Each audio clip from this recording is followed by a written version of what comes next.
वज़ीर ख़ारजा बिलावल भुट्टो ज़रदारी का Al Jazeera TV को इंटरव्यू मुलाहिज़ा कीजिए।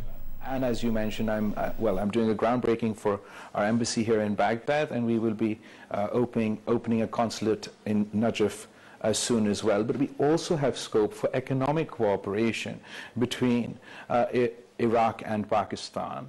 I hosted the first business forum between the Pakistani business community and the Iraqi business community. There's immense potential for investment on both sides, and the Iraqi government is also working on diversifying their economy, and they have a an initiative with a great deal of potential where they're constructing a development corridor.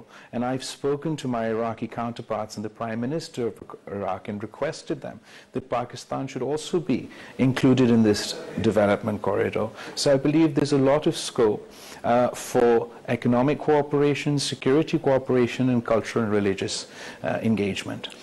Let's talk about one of the biggest challenges that faces Pakistan, and that's climate change, particularly for you as a foreign minister as well. The Pakistan economy is still recovering from last year's devastating floods.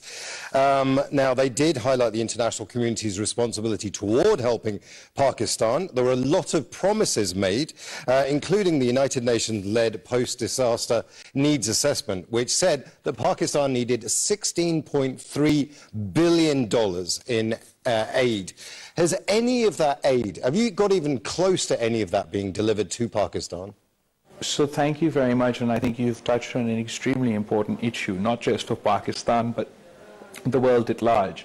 A year ago, Pakistan suffered the most devastating climate catastrophe that we've ever seen in our country's history, with a third of our landmass underwater, 1 in 7 Pakistanis affected. That's 33 million people, and obviously that has had an outsized effect on our economy. As far as our reconstruction plans are concerned, we don't only want to build back, but we want to build back better and a more climate resilient fashion.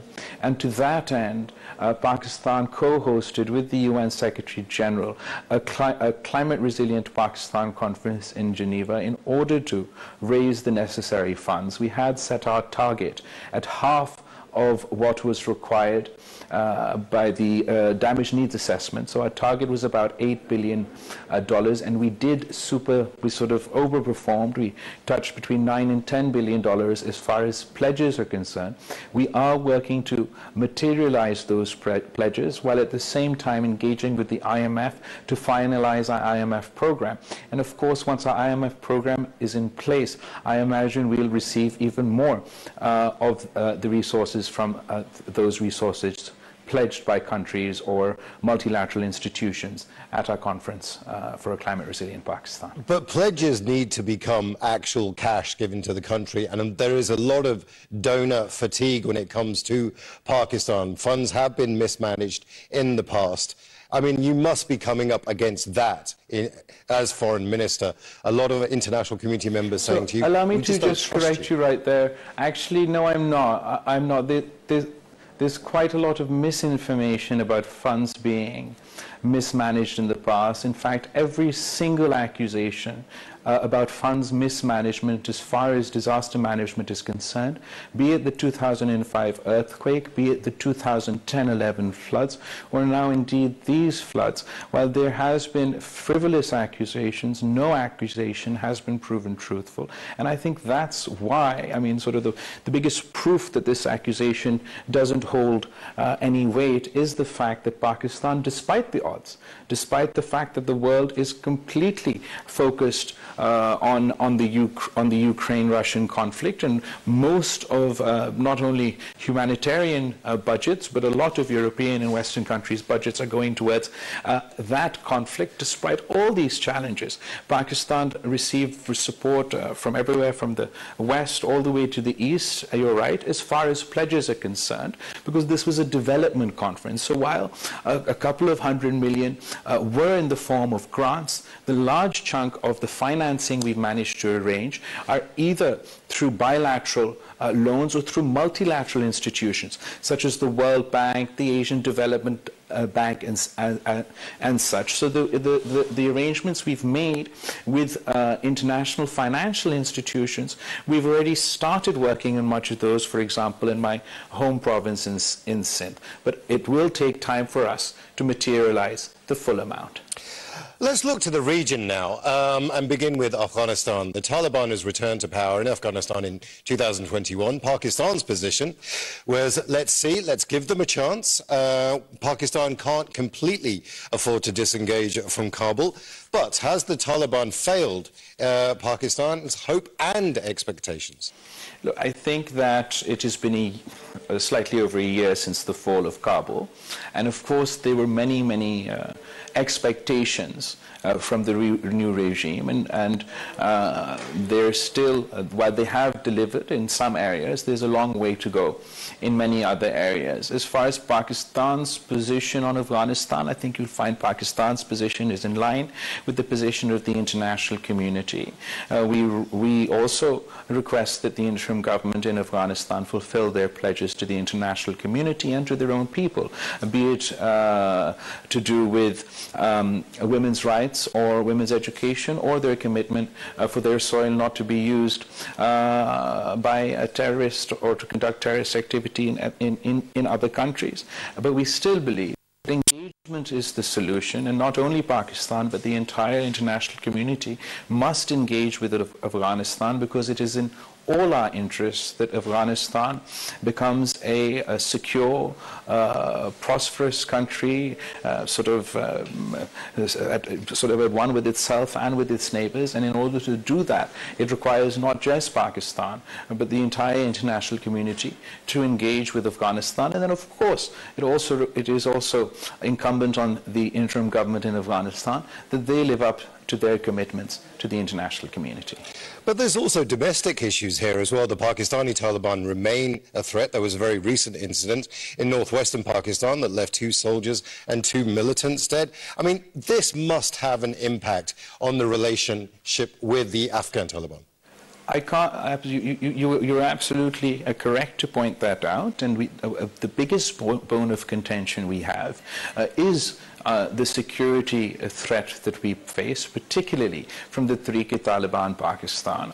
We've seen a quantitative increase in the number of terrorist attacks in Pakistan following the fall of Kabul, and we are engaged with the Afghan authorities with sort of a very strong request for them to take serious action against such groups.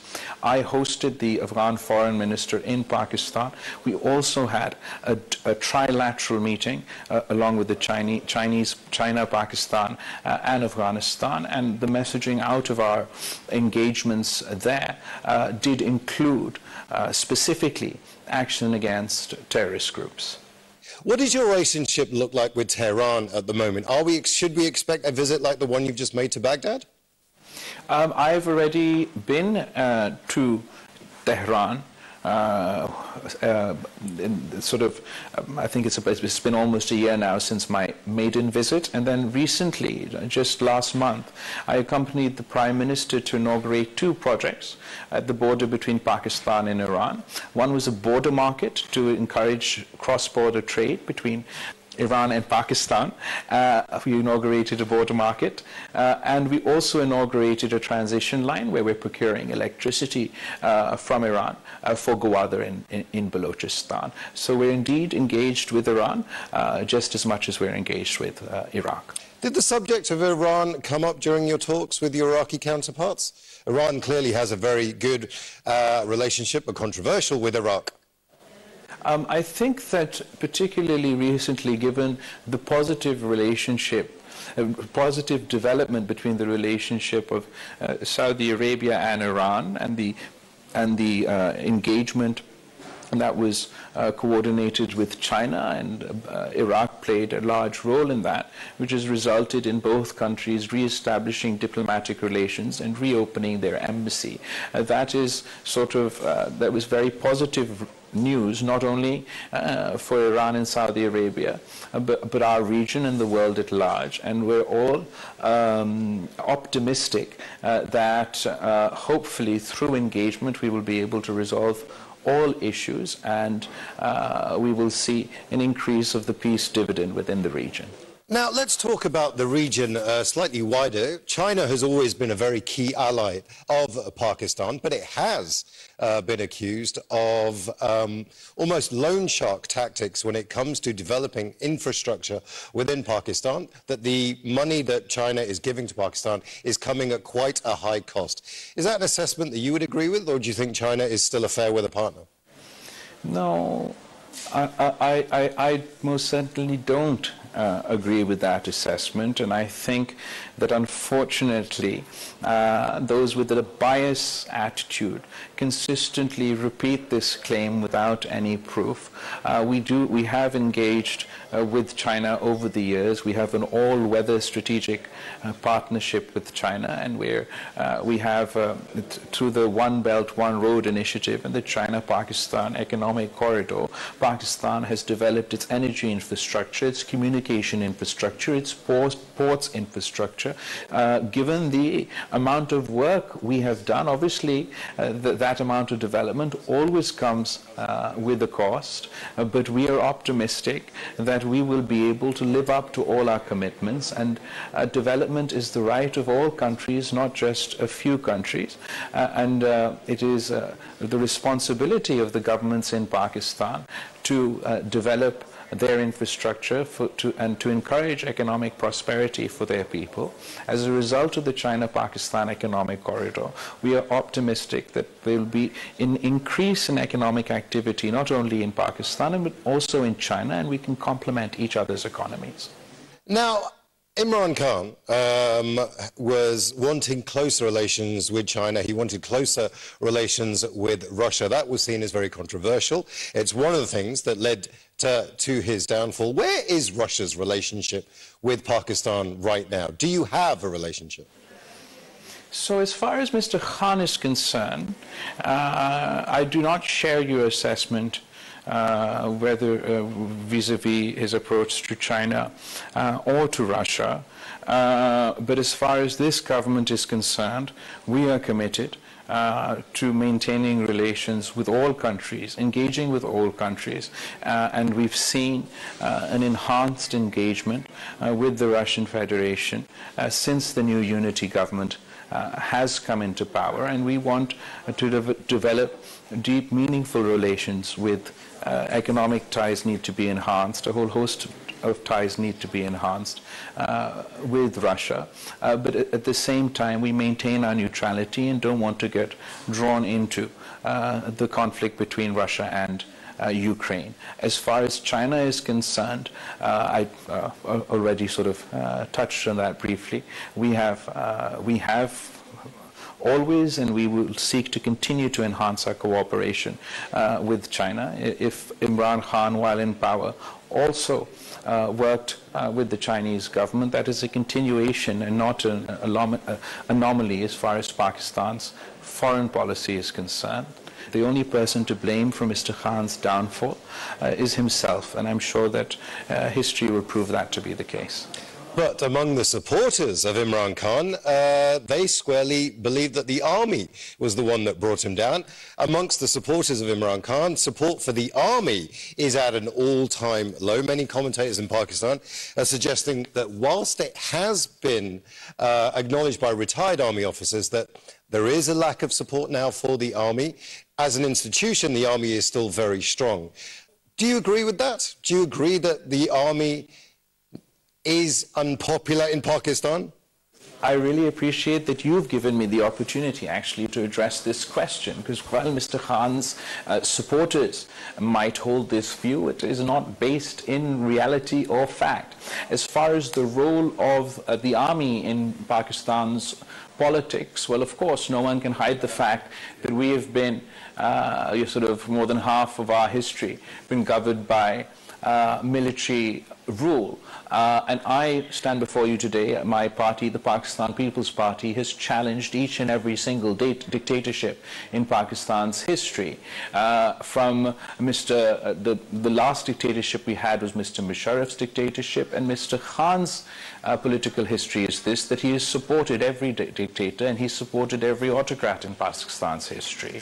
Even Mr. Khan's rise to power in 2018, it's a well-documented fact, a proven and established fact, that he was brought into power through a rigged election in collaboration with some former officers of the Pakistan army. Mr. Khan's problem with the Pakistan's army began in April of last year, when they declared that they would not be involved in politics and they would not take sides. Mr. Khan's issue with the army in Pakistan is not that they're not involved in politics. His problem with the Pakistani army is they're not getting involved to support him. As far as the army's popularity as an institution is concerned, the PTI supporters may be upset with the Pakistan army for not violating the constitution and supporting Mr. Khan, but the majority of Pakistani citizens want the Pakistan army to remain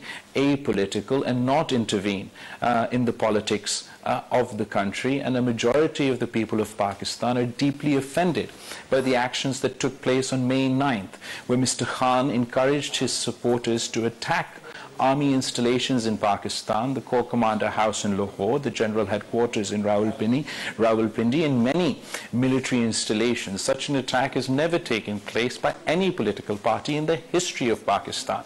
And now, those who were involved in these attacks on our military installations must face the consequences of the law of the land. But you must agree, and you've almost said it yourself, the Pakistani army does have an outsized influence in Pakistan. That cannot continue the way it is, surely. A change has to come. Absolutely. But we are the ones who have, not from today, but for generations, been struggling for that change. We don't believe that that change comes overnight, and we don't believe that change can come by attacking military institutions in the country. The only way that change can come would be for democratic forces and civilian institutions such as parliament to take their place within Pakistani society and exert themselves. Of course, while Mr. Khan was Prime Minister, he paid very little attention to parliament, and when he should have been leader of opposition, he left parliament. The fate of Pakistan can't be decided on the streets of Pakistan. It has to be decided by parliament, and that is the only way that Pakistani democracy can be strengthened. When civilians take their own space, we'll ease the army out of politics. Now, you've been in the job for just over 14 months as Foreign Minister. Indeed, you're the youngest Foreign Minister in the country's history, but you've been in the rough and tumble of Pakistani politics since your mother, Bilawal Bhutto, was assassinated in 2007. How would you sum up your experience? I would sum up my experience as that of Pakistan's experience over this time, that it's been complicated. As far as our development as a democracy, it has very much been 2 steps forward, 1 step back, 1 step forward, 2 steps back. We saw a lot of progress on that front between 2008 to 2013, and we've seen the health of our democracy deteriorate post-2008. Now there's a lot of work that needs to be done to strengthen our democracy. We've seen that the political stability that was a dividend of that democracy, was a dividend of the Charter of Democracy that was signed by my mother, lasted for 10 years, and that political stability from 2008 till 2018 resulted in economic development and economic stability. And as soon as we saw political stability, we've seen challenges for our economy. So I believe that Pakistan has many challenges, sort of a perfect storm. We've got the climate crisis that you mentioned, we've got the fall of Kabul, we've got the implications of the Ukraine-Russian conflict, and we will have our own domestic issues. But all of these challenges can be overcome. These are difficult challenges, but they are temporary challenges, and I am confident that the people of Pakistan will come together to rise to meet these challenges and build a better future for ourselves. Now, on her return to Pakistan, I did ask your mother, Benazir Bhutto, why she would return. I said, it often ends badly for your family. Why risk your life? Why return? Let me ask you the same question in a slightly different way. Your grandfather was executed, your mother assassinated, your uncle was killed. Do you regret returning to Pakistan? Oh, most certainly I don't regret returning to Pakistan. The thing that drives me every day is the desire to fulfill my mother's vision for our country. And in my 14 months as foreign minister, I've seen the potential that we have, and we only need an opportunity to unlock that potential. And then the sky's the limit for Pakistan. We are a country that has been ravaged by the consequences of the Afghan war and our own internal decisions, but I have full faith in our country and in our system. As far as my family's history, you're absolutely right. It's one that's almost out of a Greek tragedy, but actually I'm here in Baghdad, and I'm on my way today. I'm going to be going to Karbala, and I often think that if the Prophet's family suffered such difficulties in their lifetime, then our sacrifices or our difficulties are nothing in comparison. And with struggling, and only through struggling and only through facing the odds do you get to receive the fruits of your labor. And I'm sure one of the fruits of our sacrifice, one of the fruits of this labor, will be a more democratic, peaceful, prosperous, and ultimately progressive Pakistan. Sounds remarkably like your mother's words, democracy is the best revenge. Is democracy actually in Pakistan, though? I think that Pakistan is transitioning towards, well, it has a potential to transition towards democracy. We are standing at the fork in the road. And I think that the populist post-fact politics that Mr. Khan has introduced to Pakistani society is really shaking our young democracy to its foundations. We've seen how a 200-year-old democracy like the United States has been shaken by populism over there. And this has been a fundamental challenge to us. All the norms, democratic norms that we had established post-2008 in order to become a semi-functioning democracy are now being challenged, but it is now up to us to ensure that we implement the Constitution, the law, and do whatever we can to combat these challenges, so that it is the interest in strengthening democracy rather than undermining it. But I would absolutely admit we are that fork roads, and now it depends on the decisions that the people of Pakistan take. Pakistani Foreign Minister Bilawal Bhutto Zardari, thank you for talking to Al Jazeera.